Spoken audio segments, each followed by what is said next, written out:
छोटा सा गांव में राजू नाम का एक दयालु किसान रहता था। उसके पास एक छोटी सी झोपड़ी थी जिसकी छत सूखी घास से बनी थी। राजू बड़ा ही गरीब किसान भी था, पर उसने अपनी गरीबी से कभी हिम्मत नहीं हारी थी। राजू अपने खेतों में बहुत मेहनत किया करता था। उसकी मेहनत से ही इस साल उसका खेत सब्जियों से भरा हुआ था। मोटे लाल टमाटर, कुरकुरी हरी बीन्स और चमकदार बैंगनी बैंगन। राजू हर दिन बहुत मेहनत करता था, अपने पौधों को सींचता था और घास निकालता था। लेकिन इस साल बारिश के बादल लुका छिपी खेल रहे थे। सूरज एक विशाल गर्म दीपक की तरह चमकता था, जिससे जमीन सूख जाती थी और सब्जियां प्यासी हो जाती थीं। राजू चिंतित था, बारिश के बिना उसकी सब्जियां नहीं उग पाएंगी और उसके पास बाजार में बेचने के लिए पर्याप्त फसल भी नहीं होगी। वह अपनी छोटी बेटी रानी के लिए नए जूते या मीठे जलेबी, तले हुए आटे का नाश्ता नहीं खरीद पाएगा। एक सुबह राजू उदास महसूस कर रहा था। जब वह अपनी झोपड़ी के पास बैठा था तो एक छोटी सी गौरैया उसके कंधे पर आकर बैठ गई। चहचहाट चहचहाट, गौरैया ने सिर झुकाते हुए कहा। मुंह लटकाए क्यों बैठे हो राजू?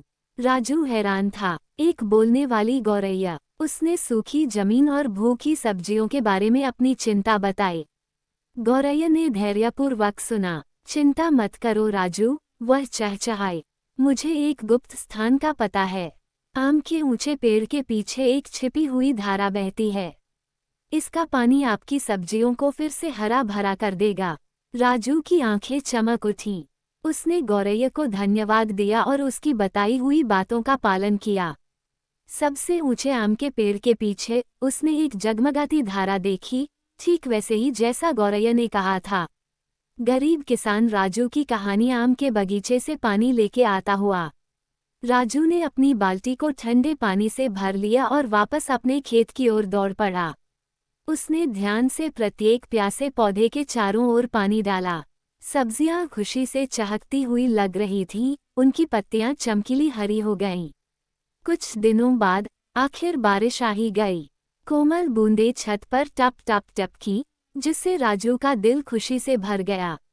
उसकी सब्जियां बड़ी और मजबूत हो गईं, चुनने के लिए तैयार। राजू ने अपने ताजे फल सब्जियां बाजार में बेची। उसकी मुस्कान सूरज की तरह चमक रही थी।